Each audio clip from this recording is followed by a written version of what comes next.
కేంద్రంలోని ఎన్డీఏ సర్కారు ఎక్కువ కాలం కొనసాగదని, త్వరలోనే కూలిపోతుందని బెంగాల్ సీఎం మమతా బెనర్జీ అన్నారు.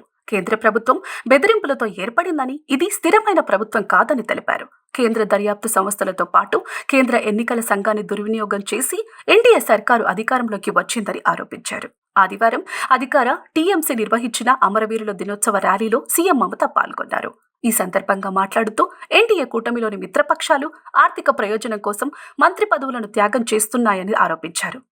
వారు పిరికి పందలు, అత్యాశ పరులని ఎవరి పేరు ప్రస్తావించకుండా ఎన్డీఏ మిత్రపక్షాలపై విరుచుకుపడ్డారు. డబ్బుల కోసం మంత్రి పదవులను వదులుకున్నట్లు ఎప్పుడైనా విన్నామా అని ప్రశ్నించారు. ఈ ర్యాలీలో పాల్గొన్న సమాజ్వాదీ పార్టీ అధినేత అఖిలేష్ యాదవ్ లోక్సభ ఎన్నికల ప్రదర్శనపై ఆమె ప్రశంసలు కురిపించారు. మీరు లోక్సభ ఎన్నికల్లో ఇచ్చిన ప్రదర్శన చూసి యూపీలో బీజేపీ సర్కారు రాజీనామా చేసి ఉండాలి. కానీ బీజేపీ ప్రభుత్వం నిస్సిగ్గుగా కేంద్ర దర్యాప్తు సంస్థలను దుర్వినియోగం చేస్తూ అధికారంలోనే కొనసాగుతున్నది అని అఖిలేష్ను ఊటంకిస్తూ వ్యాఖ్యానించారు. బంగ్లాదేశ్ నుంచి వచ్చే శరణార్థులకు ఆశ్రయం కల్పిస్తామని మమతా బెనర్జీ తెలిపారు. బంగ్లాదేశ్లో జరుగుతున్న అల్లర్లపై తాను మాట్లాడలేనని, దీనిపై భారత ప్రభుత్వం మాట్లాడాలని అన్నారు. బంగ్లాదేశ్కు చెందిన నిస్సహాయ ప్రజల తమ తలుపు తడితే వారికి ఆశ్రయం కల్పించి తీరుతామని దీదీ స్పష్టం చేశారు. కేంద్రంలోని ఎన్డీఏ సర్కారు ఎక్కువ కాలం పాటు కొనసాగదని, మోదీ ప్రభుత్వం త్వరలోనే కూలడం ఖాయమని ఎస్పీ చీఫ్ అఖిలేష్ యాదవ్ పేర్కొన్నారు. ఈ ప్రభుత్వం నడిచేది కాదు, ఇంటికి పోయే సర్కార్ అని ఎద్దేవా చేశారు.